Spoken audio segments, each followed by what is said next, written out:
2. 기존 문화권을 매듭짓고 새 세상을 여신 참 하나님, 증산상제님. 사람 씨종자를 추수하시는 참 하나님. 지구년에서는 농부가 천지의 시간 질서에 적응을 하여 봄철이 되면 곡식 씨종자를 뿌리고 여름철에는 김을 매서 가꾸고 가을철에 천지에서 결실해주면 필요에 의해 추수를 한다. 이와 같이 우주년에는 사람 농사를 짓는 우주의 절대자 하나님, 다른 말로 옥황상제님이 계신다. 옥황상제님이 누구인지 알기 쉽게 말하면 1000년 전, 2000년 전, 5000년 전 옛날 임금들이 날씨가 너무 가물어지면 옥황상제님에게 기우제를 지냈다. 상제님이시여, 비를 내려 주시옵소서. 비가 오지 않아 농사를 패하고 불쌍한 백성들이 모두 도탄에 빠지게 되었습니다 하고 상제님에게 천재를 모신 것이다. 이렇게 우주에는 사람 농사를 짓는 우주의 절대자 옥황상제님이 계신다. 그러면 옥황상제란 무슨 뜻이냐? 하늘나라에서 우주의 통치자가 계신 곳을 옥경이라고 한다. 그 옥경에 계신 하나님이 옥황상제님이시다. 상제는 윗상자, 임금제자다. 윗상자는 가장 위다. 더 이상 위가 없다. 더 높은 자가 없다는 뜻이다. 그리고 임금제자는 본래 하나님 제자다. 그래서 옥황상제라고 할 것 같으면 옥경에서 만유를 다스리시는 원하나님, 가장 높으신 하나님을 말한다. 상제님이 만유를 다스린다는 것은 만유를 임의대로 부린다는 것이 아니라 농부가 자연 이법을 응용해서 농사를 짓듯이 그렇게 다스리는 것을 말한다. 옥황상제님을 정치 제도로 말하면 천자요 국왕이다. 옛날 말에 보천 지하에 막비왕토라. 넓은 하늘 밑에 임금의 땅이 아닌 데가 없다는 말이 있다. 천자가 되면 하늘도 그 천자의 하늘이요, 땅도 그 천자의 땅이요, 사람도 다 말할 것도 없다. 그렇듯이 천상의 옥경에는 하늘과 땅과 인간 세상을 통치하는 통치자 하나님, 옥황상제님이 계신단 말이다. 그런데 가을철이 되면 농부가 추수를 하듯이 사람 개벽을 해서 씨종자를 추리는 때에는 바로 이 우주의 옥황상제님, 참 하나님께서 사람 농사를 추수하기 위해 꼭 오시게끔 되어져 있다. 해서 이제 하추교역기의 결실철이 되어서 인간 추수를 하기 위해 참 하나님이 사람 사는 세상에 내려오셨다. 우리가 일상으로 먹는 참기름이 있는데 참깨로 기름을 짜면 참기름이라고 한다. 그런데 세상에서 자꾸만 가짜 참기름이 나오다 보니 참기름 앞에다 진짜를 덧붙인다. 이건 진짜 참기름이다 하고 말이다. 상제님에 대해서도 내가 세상에 맞춰 말을 하느라고 참 하나님이다, 진짜 참 하나님이다 라고 한다. 하나님이면 됐는데도 진짜 참 하나님이라고 말이다. 우리는 천지에서 죽이는 시점에 태어났다. 그런데 다행히도 참 하나님이 오셔서 씨종자 추릴 방법을 가르쳐 주고 가셨다. 이러이러하게 해서 너희들도 살고 많은 사람을 살려라 하고 그 방법을 일러주고 가셨다. 3개 대권을 지니신 우주의 절대자 하나님이 지구에 출장을 왔다 가신 것이다. 지구에 한 40년 계셨으니 우주년으로 계산하면 그저 두어 시간 인간 세상에 출장을 오신 것이다. 증산도 종도사가 신도들을 교육시키기 위해 태울궁에 오고 가는데 한 서너 시간 걸린다. 마찬가지로 참 하나님께서 개벽 공사를 집행하시기 위해서 인간 세상에 몇 시간 왔다 가신 것이다. 딴 사람은 올 수도 없고 와도 아무런 소용이 없다. 그런데 상제님은 어떤 부름을 받아 인간 세상에 오신 것이 아니다. 상제님이 오신 것은 우주의 통치자, 옥황 상제님으로서 천지인 삼계를 위해서 반드시 그렇게 해야 되는 책무 때문에 스스로 오신 것이다.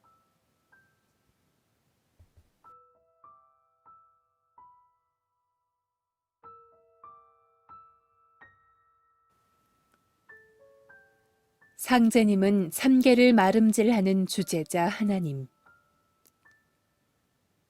상제님은 우주의 주제자로서 이 세상에 오셨다. 주제자의 임금 주자는 맡는다, 주장한다는 의미이고 재상 제자는 맡아 다스릴 제자, 마름질할 제자다. 옛날에 3조 6경의 재상들이 자기네들 재량껏 임금님에게 결제를 받아 나라 살림을 맡아서 다스렸다. 하기 때문에 재상 제자가 마름질할 제자인 것이다. 해서 주제란 마치 옷감을 마름질하듯이 당신의 대이상향에 따라 필요에 의해 세상을 마름질한다는 뜻이다. 상제님은 천계를 마름질하고 지계를 마름질하고 인간 세상을 마름질하는 주제자이시다. 3계 대권으로 하늘 일도 땅 일도 사람 사는 세상 일도 당신의 대이상향에 의해 마름질을 할 수 있는 절대자이시다. 그런데 3계를 마름질한다는 것은 무슨 말인가? 봄, 여름, 선천 역사 과정에서 이루어진 무엇인가가 있을 것 아닌가? 좋은 것도 있고 그른 것도 있고 바로 그것을 재료로 해서 상제님께서 천리, 하늘 이치와 지의, 땅 이치와 인사, 인간 세상 이치에 합하는 최선의 방법으로 새 세상이 둥글어갈 새 틀을 짜셨다는 말이다. 상제님은 여천지로 합기덕하고 천지와 더불어 덕을 같이 하고 여일월로 합기명하고 1월과 더불어 그 밝음을 같이 하고 여사시로 합기서하고 사시와 더불어 그 질서를 같이 하고 여귀신으로 합기길흉하는 귀신과 더불어 좋고 그른 것을 같이 하는 우주의 주제자이시다. 상제님은 인간 강증산이 아니고 천지의 주체로서 천지를 다스리고 역사를 통치하시는 우주의 주제자 참 하나님이신 것이다. 그런데 인류 역사를 통해 유불선의 어떤 성자도 상제님이 오셔서 이 세상을 매듭 짓는다고 하는 결정적인 예언을 하지 않은 성자가 없다. 우선 불가에서는 미륵이 출세한다고 했다. 석가모니가 3000년 전에 말하기를 나의 도는 3000년까지다. 3000년 후에는 미륵 부처님이 오신다고 하면서 자기 아들 라훌라에게 너는 미륵 부처님을 따르라고 했다. 그것이 불교의 결론이다. 또 서교, 즉 기독교에서는 예수가 무슨 말을 했느냐 하면 나도 아버지 하나님이 보내서 왔다고 했고 사도 요한은 장차 백보좌 하나님이 오신다고 했다. 또한 유교와 도교에서는 본래부터 우주의 절대자로 옥황상제님을 받들어 왔다. 미륵 부처님, 아버지 하나님, 백보좌 하나님, 옥황상제님, 그분이 누구냐 하면 바로 증산상제님이시다. 사람과 문화권이 각각 다르기 때문에 그 표현은 다를지언정 다 같은 말을 한 것이다. 그게 다 금화교역기, 사람 시종자를 추리는 때에 상제님께서 이 세상에 강세하시어 새 문화권으로 새 시대를 연다는 것이다. 그 당시는 아직 사람 농사를 지어서 씨를 추리는 가을철이 아니기 때문에 알아도 소용이 없었지만 옛날 사람들도 신앙의 원력에 의해 그걸 다 알았었다. 석가모니도 알았고 예수도 알았고 공자도 알았다. 다만 때를 못 만났을 뿐이었다. 이 개벽시대에는 불교에서 말한 미륵님, 서교에서 말한 하나님, 유교와 도교에서 말한 상제님이 오셔서 새 진리를 설정해서 새 세상을 건설하게끔 되어져 있다.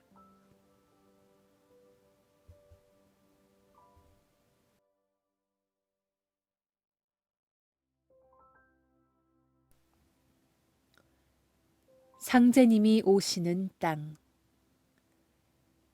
지금으로부터 5600년 전에 우리나라 조상이신 태호 복희 씨가 주역의 팔괘를 그었다. 지금은 우리나라 역사를 잃어버려서 그걸 모를 뿐이지 내가 어렸을 때 한 80년 전만 해도 지게 동발 두드리며 나무하러 다니는 초동 목수도 태호 복희 씨가 시획 팔괘, 비로소 처음으로 팔괘를 그었다 하는 것을 상식적으로 다 알았었다. 복희 팔괘라는 것이 일건천, 이태택, 삼리화, 사진례, 오손풍, 육감수, 칠간산, 팔군지로 되어 있다. 달리 말하면 무국이 생태극하고 태극이 생양의하고 양의가 생사상하고 사상이 생팔괘하고 팔괘가 8 곱하기 8은 64해서 64괘가 되었다. 주역에는 우주가 생성 변화하는 법칙, 천지가 둥글어가는 이치, 다시 말해서 음양오행 원리가 담겨져 있다. 해서 주역은 인류 문화의 모태이다.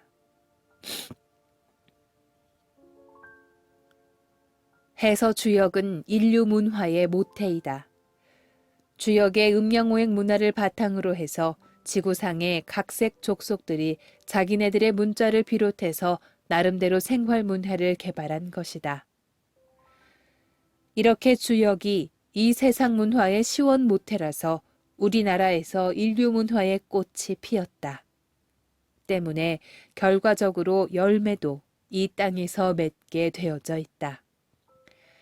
인류의 문화가 우리나라에서 처음으로 창시돼서 결실도 우리나라에서 맺게 되는 것은 대자연의 섭리가 법칙적으로 그렇게 되어져 있기 때문이다.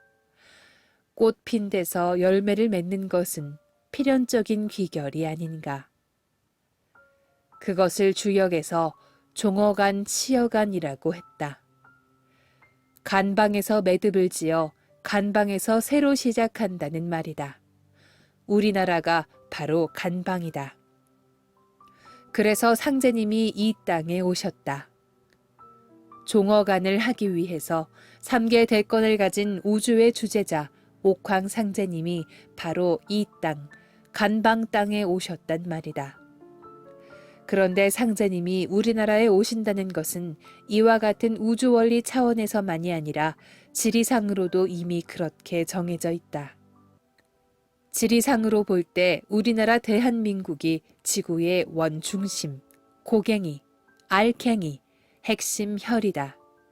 지구는 우리가 살고 있는 조선 삼천리 강토, 이 땅을 위해서 형성되어 있는 것이다. 일본이 내청룡으로 우리나라를 감싸주고 있고 저 멀리 아메리카 대륙이 외청룡으로 감싸주고 있다. 또한 아시아 대륙이 마늘 다자, 다자 백호로 중국에서 저 싱가포르에 이르기까지 네백호이다. 그리고 아프리카가 외백호이다.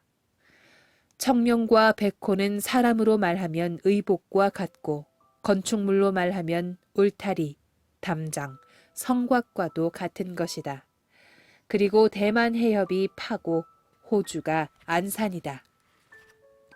파라고 하는 것은 물 빠지는 곳으로 아주 좁아야 한다. 서울을 예로 들어서 보면 북한강, 남한강의 범위가 얼마나 광대한가. 그렇건만 물 빠지는 파가 어디냐 하면 김포에 가면 손돌목이 있다. 거기는 간신히 배 하나 빠져나갈 만하게 생겼다. 그것도 기역자로 꼬부라져 버렸다. 그래서 지리학에서 입산에 선심수구하라. 산에 들어가려 할 것 같으면 먼저 수구부터 살피라고 했다. 수구가 오그러 짜여져야 셀 설자, 기운 기자, 설기가 되지 않고 그 안에서 전기가 축적되어 모든 것이 충만하게 이루어진다. 그러한 수구, 다른 말로 파가 이 지구상에서는 바로 대만 해협인 것이다. 그리고 안산은 내가 주인이라면 아는 객이 되고 내가 임금이라면 아는 신하가 되는 곳이다. 질이라는 것을 묶어서 말하면 주산을 바탕으로 해서 청룡은 비상하고 청룡은 날아오르고 백호는 순복하고 백호는 순하게 복종을 하고 대안은 정중하고 상대한 안은 바르고 중후하고 수세는 만궁하여 물은 감싸고 돌아서 대세가 구비되었어도 큰 틀이 잘 갖추어졌어도 지리만은 역증흥하고 지리만은 역으로 되었으면 흥하고 순즉 망이라 순하게 되었으면 망하는 법이다. 세상 만사가 다 순해야 되는데 지리만은 역해야 된다는 말이다. 서울을 둘러싼 물줄기의 흐름을 볼 것 같으면 서울을 둘러싼 물줄기의 흐름을 볼 것 같으면 서대문, 서소문, 남대문 쪽 물, 즉 인왕산 줄기 안쪽 물과 북악산 골탱이서부터 남산 골탱이 안쪽 물은 전부 청계천으로 모여들어 거꾸로 치올라가 중랑천으로 빠져나가고 인왕산 줄기 서쪽 물은 용산 쪽으로 빠져나간다. 그런데 한강은 동에서 서로, 김포 강화도 쪽으로 흐르지만 청계천은 묘하게도 서에서 동으로 역하며 거꾸로 흐른다. 그 기운으로 서울이 조선 왕조 500년의 도읍지가 되었고 지금은 천여만 인구를 수용하고 있다. 그러면 중부지방의 태전은 서울과 비교할 때 어떻게 생겼는가? 전라도의 진안 무주에서부터 시작한 금강의 물줄기가 남에서 북으로 치오른다. 추풍령 물도 속리산 물도 전부 거꾸로 오른다. 그렇게 해서 금강이 공주까지 치오르다가 공주 고만하루, 곰나루에 이르러서부터 아래 부여 쪽으로 구부러져서 장항, 군산으로 순하게 내려간다. 이 세계에서 이렇게 된 자리가 없다. 진안 무주가 태전에서 얼마나 멀리 떨어져 있는가. 서울터와 비교해보면 태전이 서울터의 몇백 배에 해당한다. 자그마치 우리나라 중심부의 절반을 역을 한 곳이다. 지리학상으로 볼 때 지구의 혈이 바로 남북한을 통틀어 대한민국이고 이 대한민국 중에서도 오직 태전이 자리한 중부지방만이 그렇게 크게 역을 했다. 태전이 본래 지구의 혈이다. 지리에 대해 한마디를 더하면 천산이 형부제요. 일천산이 그 형상이 가지런하지 않고 만인이 신부동이라. 일만 사람이 그 마음이 같지를 않다. 천산이 형부제요. 지구상을 다녀보면 그 수많은 산천이 높이도 각각이고 생긴 형체도 각각이다. 지구상에는 똑같은 방향에 똑같은 높이로 똑같이 생긴 산천이라고는 단 하나도 없다. 또 사람도 얼굴이 같은 사람은 하나도 없다. 만인이 신부동이라. 사람마다 얼굴도 각각이고 마음도 다 다르다.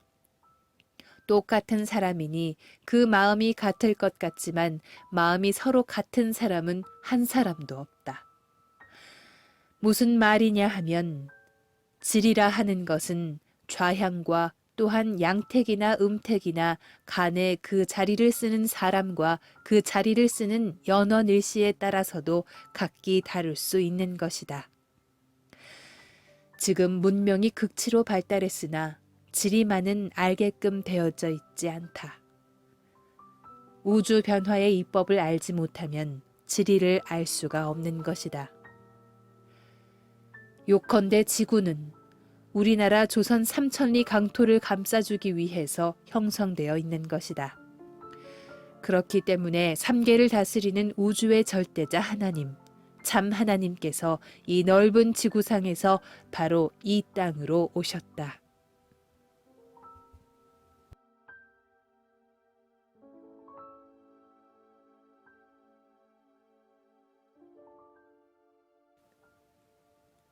전 인류와 묻 신명의 하나님. 그런데 상제님이 이 땅으로 오셨다고 해서 상제님이 우리 민족만의 하나님은 아니다. 우리나라를 고향으로 했을 뿐이지 상제님은 일본의 하나님이요, 중국의 하나님이요, 인도의 하나님이요, 미국의 하나님이요, 중동의 하나님이요, 유럽의 하나님이다. 전 지구, 전 인류의 하나님이시다. 또한 후천 5만 년 전 인류의 참 하나님, 그런 절대자이시다. 이번에는 동양과 서양이 한 천지, 한 하늘 및 한 지구상에서 다 똑같이 개벽을 한다. 천지 입법이라는 하나의 틀 속에서 다 똑같이 개벽을 만나는 것이다. 사실 하늘 이치는 똑같은데 각 문화권이 서로 다를 뿐이다. 문화권은 사람이 만들어내는 것 아닌가. 서양 사람들은 종자가 달라서 눈이 푸르고 코가 높고 그 생김새가 좀 다를 뿐이지 동양 사람과 같이 오장육부가 있는 다 똑같은 사람이다. 호출은 심여 패요, 흡입은 신여 가니라. 푸 하고 날숨을 쉬는 것은 심장과 폐장이 하는 것이고 하고 들숨을 쉬는 것은 신장과 간장이 하는 것이다. 그건 서양 사람이건 동양 사람이건 흑인종이건 백인종이건 우리 같은 황인종이건 다 똑같은 것이다. 이번에 우주의 가을철이 되어 천지에서 인간 개벽을 하는데 지구상에 사는 각색 족속들이 한 하늘 밑에서 똑같이 가을 개벽을 당한다. 그래서 한 하나님이 오셨다. 천무이일인 것이다. 하늘에는 태양이 둘이 있지 않다. 그것과 같이 하나님은 한 분밖에 없다. 상제님은 지구상에 생존하는 그 많은 사람들의 하나님일 뿐만 아니라 인류 역사가 생긴 이래 이 대우주 천체권 내에 가득 차 있는 수많은 묻 신명의 하나님이요, 우주 만유의 하나님이시다. 그 만유의 하나님은 만유의 주제자로서 신명도 통치하고 인간도 통치하신다. 모든 생명체가 참 하나님의 통치권 내에서 다 수용을 당하게 되어 있다.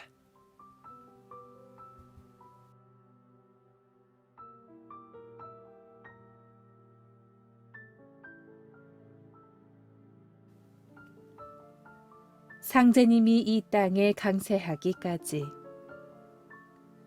그러면 상제님이 이 세상에 오시기까지의 역사적인 배경 몇 가지를 들어보겠다. 진표율사의 기도. 1300여 년 전 통일신라 시대 때 진표율사라는 승려가 있었다. 그분은 도통을 받기 위해 어떤 독특한 구도 행각을 했냐 하면 망할 망자, 몸신자, 망신참법이라는 방법으로 공부를 했다.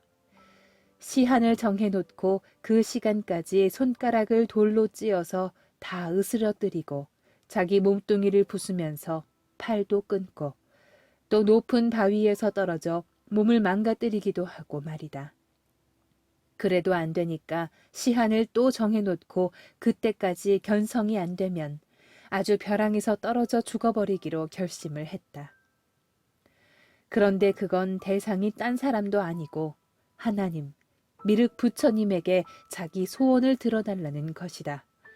참 하나님에게 직접. 천상에서 하나님이 볼 때 너무너무 안 됐다.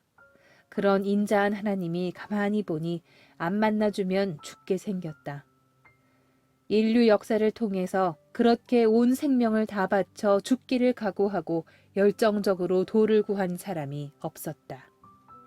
그래서 할 수 없이 미륵 부처님이 도솔천의 무리들을 거느리고 내려오셔서 진표에게 도통을 내려주셨다. 진표는 이에 그치지 않고 더욱 구도에 정진하여 앞으로 닥쳐올 천지 대개벽의 환란을 내다보고 지극정성으로 미륵 부처님, 하나님께서 장차 우리나라에 강세하시기를 빌었다. 이에 하나님이 진표를 보고 네가 그렇게 정성이 지극할진대 네가 본 내 모습 이대로 불상을 받들어 세우겠느냐 고 다짐을 물으니 예, 받들어 모시겠습니다 한다. 그러고서 세운 불상이 지금 김제군 금산면 금살리 금산사 미륵전의 미륵불상이다. 당시 동량에서 가장 큰 33척의 미륵불을 세웠다. 그런데 그 미륵불상을 세운 자리가 원래 금산사 연못자리였다. 진표가 그 연못을 수치로 메우고 그 자리에다가 미륵불상을 조성했고 그때부터 미륵신앙이 세상에 널리 퍼지기 시작했다. 그 후 진표는 속리산 법주사에도 미륵불상을 세우고 금강산 발현사에도 세우고 그렇게 미륵불상 셋을 세우고 죽었다. 진표라는 불자가 미륵부처님 이 땅에 꼭 와주십시오 하고 생명을 다 바쳐 기도하고 또한 천여 년 동안 수많은 중생들이 미륵부처님 이 땅에 꼭 와주십시오 하고 빌어왔다. 그러니 상제님은 진표를 비롯한 민중들의 염원과 기도에 응하여 한반도에 오시게 되었다. 그런데 부처에는 두 가지 종류가 있다. 앉아있는 좌불과 서있는 입불이 있다. 좌불은 지나간 세상의 부처를 상징해서 앉아있는 상으로 만들었고 입불은 내세불로서 앞 세상에 장차 걸어온다는 의미에서 서있는 상으로 만들었다. 그렇게 서있는 부처가 미륵부처인 것이다. 불자들에게는 부처라는 말이 곧 하나님이라는 말이다. 세속의 하나님, 주님, 상제님을 그들은 부처라고 한다. 불자들은 부처 하나밖에 없다. 부처 지상주의다. 부처가 하나님이고 부처가 아버지고 하여튼 부처 하나밖에 없다. 상황이 그러하니 상제님이 불자인 진표에게 잠깐 부처의 모습으로 나타나신 것이다.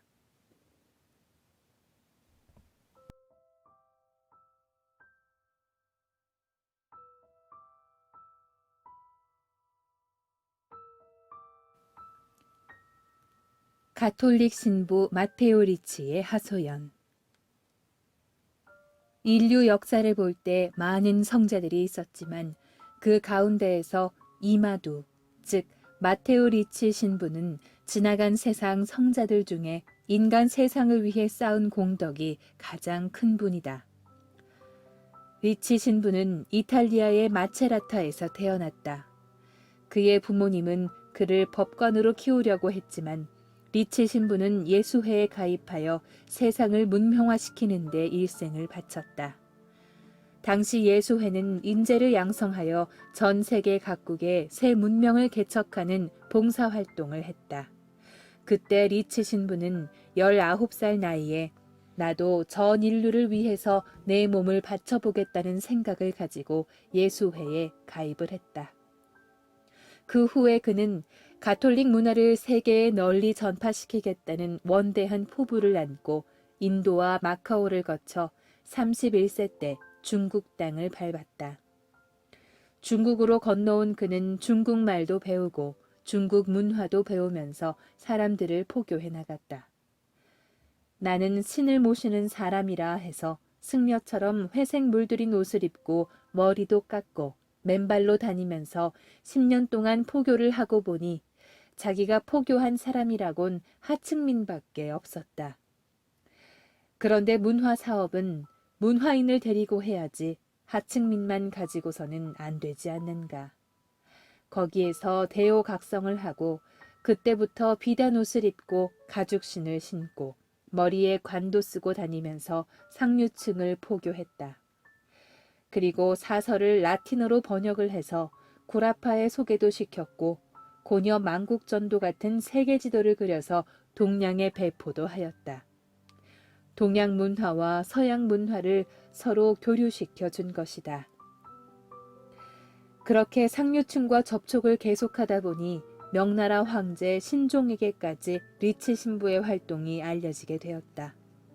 당시 리치 신부가 황제에게 자명종을 선물했는데 황제가 그 시계를 받고 보니 시간이 정확한 것은 물론이요 시간에 따라 소리가 나기도 한다. 지금으로부터 약 400년 전이니 얼마나 신기하겠나. 그런데 리치 신부가 중국에 와서 동양 문화를 접하고 보니 동양의 음양오행이 자연 섭리의 바탕이고 자기네 서양의 물질 문명은 자연 섭리의 산물임을 알게 되었다. 원진리의 고갱이가 동양의 음양오행 이법임을 깨닫고 동양 문화를 연구해서 24절 후도 더 보완을 하고 일식과 월식도 더욱 치밀하게 계산을 해서 시헌력을 만들어 오히려 명나라 학자들에게 가르쳐 주기도 했다. 또한 천주실이라는 책도 만들어 동양의 여러 나라에 퍼뜨리기도 했다. 가톨릭 문화를 전파하기 위해 그렇게 한평생을 다 바치고서 59의 나이로 중국 땅에 묻혔다. 그런데 인류 역사를 볼 때 모든 성자들이 육신을 가지고 살아있을 때까지만 자기 이상을 폈을 뿐이고 죽은 다음에는 모든 것이 다 끝나고 말았다. 하지만 리치 신부는 죽어서 신명이 되어서도 좋은 세상을 만들기 위해 천상의 여러 문명한 별나라에 가서 새로운 문명을 따내려다가 인간 세상의 과학자들에게 아름길을 열어주어 세상의 생활 문화를 발전시켰다. 그래서 전기도 만들고 각종 문명이기를 개발하게 하여 더욱 살기 좋은 세상으로 만들어 주었다.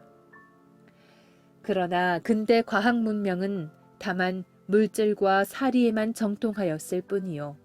도리어 인류의 교만과 잔포를 길러내어 천지를 흔들고 자연을 정복하려는 기세로 모든 죄악을 꺼림없이 범하였다. 이에 리치 신부는 생활 문화만 발전시킨다고 좋은 세상이 되는 것이 아니라 세상의 틀을 본질적으로 바꿔야 한다는 것을 깨닫게 되었다.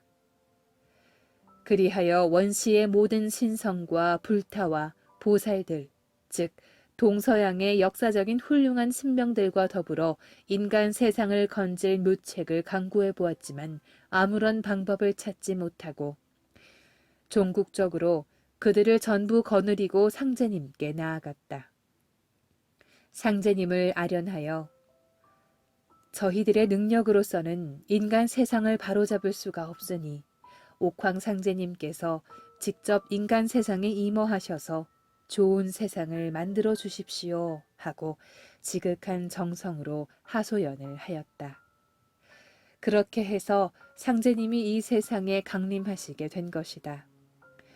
리치 신부가 아니어도 상제님은 요한이 계시받은 대로 장차 오실 분이었지만 리치 신부가 상제님이 오시는 데에 길잡이 역할을 한 것이다. 요컨대 불가에서도 서교에서도 상제님이 이 세상에 오시게 된 계기와 인연을 만들었다.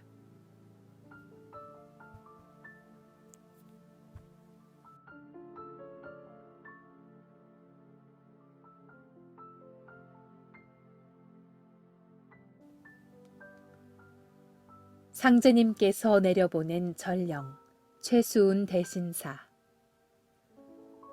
그리고 상제님은 아무런 예고도 없이 오신 것이 아니다. 상제님이 말씀하시기를 내가 서양 대법국 천계탑에 내려와 이마도를 데리고 산계를 둘러보며 천하를 대순하다가 너희 동토에 그쳐 금산사 미륵불에 임하여 30년을 지내면서 최재우에게 천명과 신교를 내려 대도를 세우게 하였다고 하셨다. 상제님 강세 전에 먼저 최재우를 내보내셨다는 말씀이다. 수운 최재우는 충남 논산군 양촌면이라는 곳에서 연담 이윤규라고 하는 유학자 밑에서 김일부와 같이 동문수학을 하였다. 김일부 선생은 광산 김씨로서 출생지는 논산군 양촌면이고 최수운 선생은 경주 최씨로서 경북 경주에서 태어났다. 김일부 선생은 사계 김장생의 후손이고 최수운 선생은 고은 최치원 선생의 후손이다.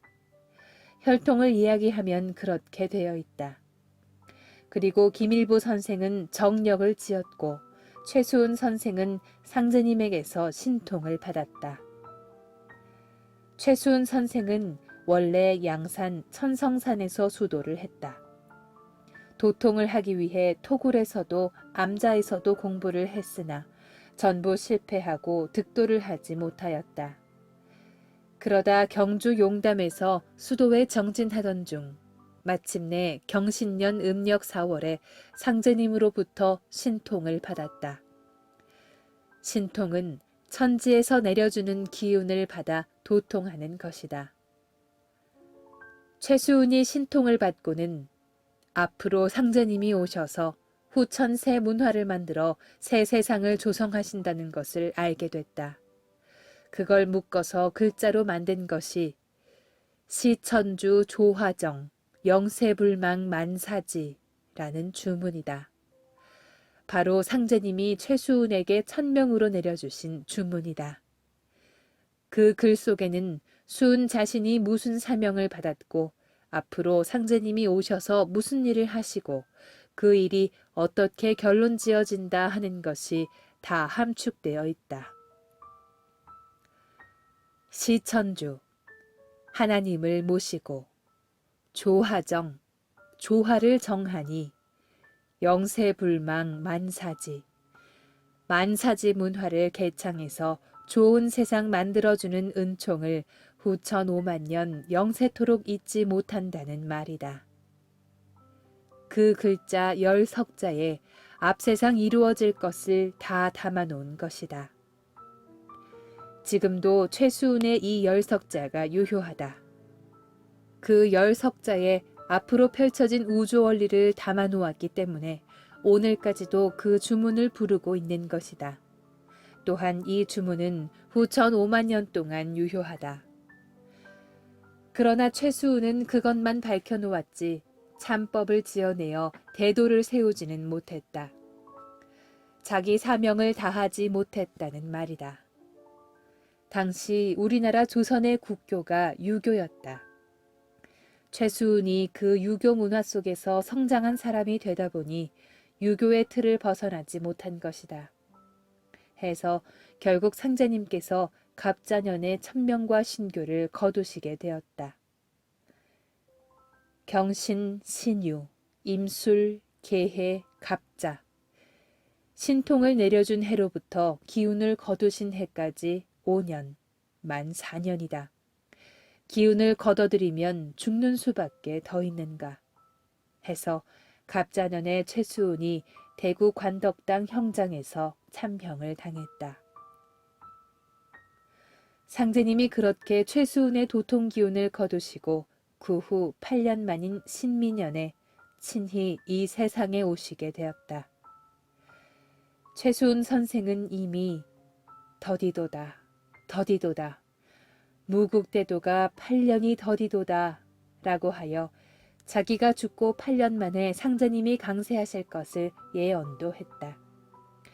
상제님이 천상의 옥황 상제님의 위치에서 이 세상에 오시는 데에는 그런 허구한 과정을 거치신 것이다.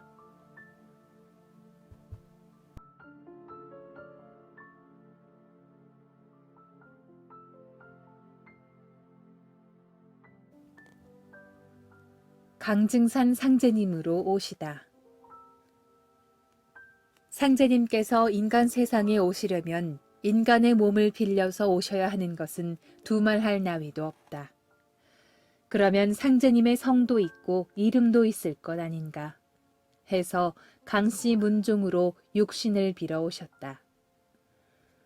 상제님은 왜 하필 강씨 성을 걸머쥐고 오셨느냐. 본래 인간 세상에서 맨 처음 성을 붙이신 분이 태호 복희 씨였는데 그 성이 바람 풍자 풍씨였다.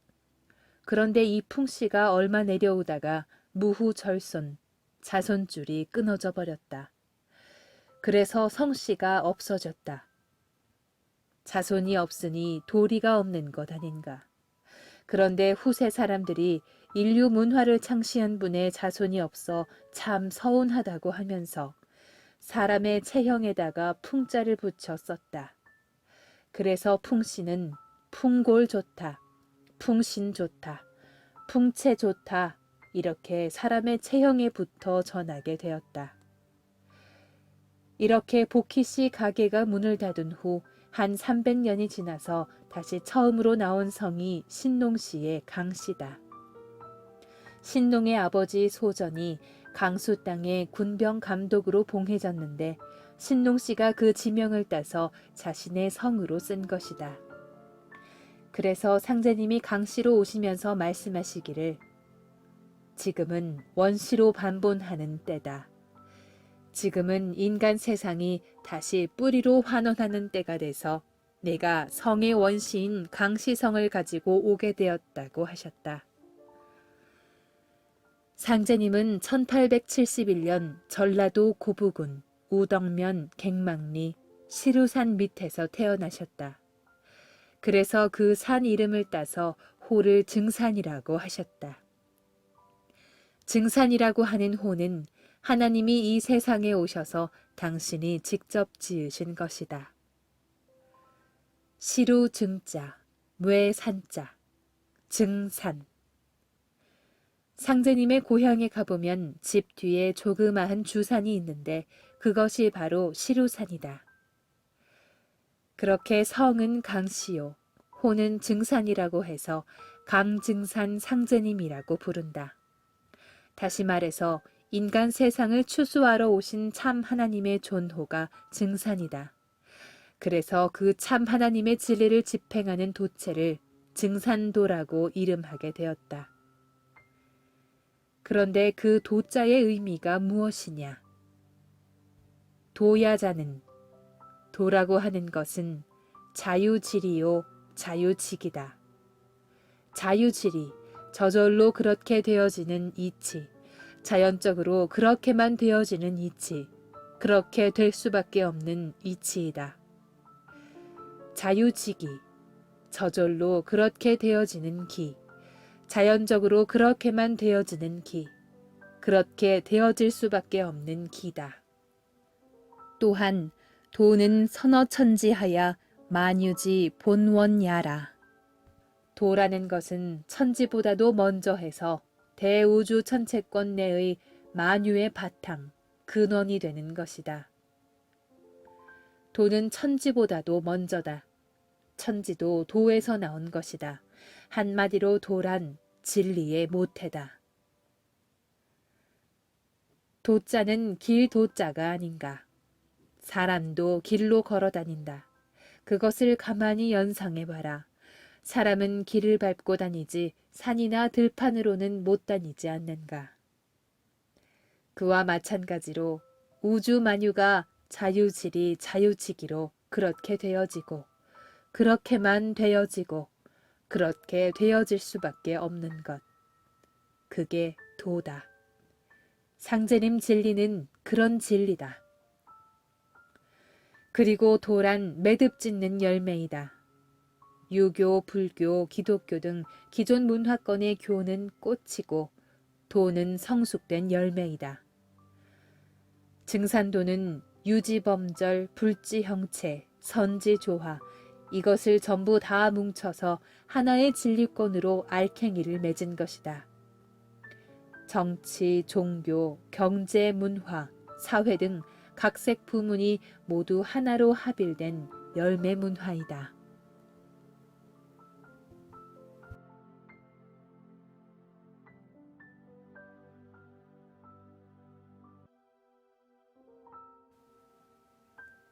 인생의 총 결론은 참 하나님을 만나는 것. 상제님의 진리는 우주 원리요. 우주 원리가 상제님 진리다. 생장염장이라는 틀을 바탕으로 천지가 둥글어가는 이법. 그게 바로 상제님의 진리다. 언젠가 내가 밥을 사 먹으러 어느 식당을 갔는데 들어가면서 보니 도덕은 근어 효제라 하는 글귀가 벽에 붙여져 있다. 도덕은 효도와 공경에 뿌리를 두고 있다는 말이다. 그래서 내가 그 말을 바꾸어서 진리는 출어 자연이라 했다. 진리라 하는 것은 자연에 뿌리를 두고 있다. 자연 속에 다 들어있다는 말이다. 내가 자주 하는 말이 있다. 값없는 청풍이요 임자 없는 명월이라. 시원한 바람 쐬는데 누가 바람값 내라고 하는 사람 없고 밝은 달 구경한다고 해서 달값 내라는 사람 없다. 상제님 진리는 천지의 공도가 돼서 청풍 명월과 같은 것이다. 상제님 진리는 세상 사람 누구에게도 다 신앙할 권리가 있는 것이다. 하나님이 왜 이 세상에 오셨는가? 이 세상을 개벽하시기 위해 오셨다. 이번에는 참 하나님, 상제님이 친히 오셔서 개벽의 도를 집행해야 사람을 많이 살리게 생겼기 때문에 어쩔 수 없이 이 세상에 오셨다. 이 세상에 오셔서 재생의세는 성은의 도라는 당신의 말씀과 같이 천지에서 개벽을 할 때에 사람들이 상제님의 진리권의 수용을 당해서 살아남을 수 있게끔 틀을 짜놓고 가셨다. 해서 인생의 총 결론은 이 지구상에 인간으로 왔다 가신 참 하나님을 만나는 것이다. 천지 결실기에 오셔서 죽는 생명을 살리는 대도 진리를 펴놓고 가신 참 하나님을 만나는 것. 모든 조상신들이 바라는 것도 자기 자손이 그러한 참 하나님의 진리를 만나서 복받고 잘 사는 것이다. 이것이 우주가 인간 농사를 지은 총체적인 결론이다.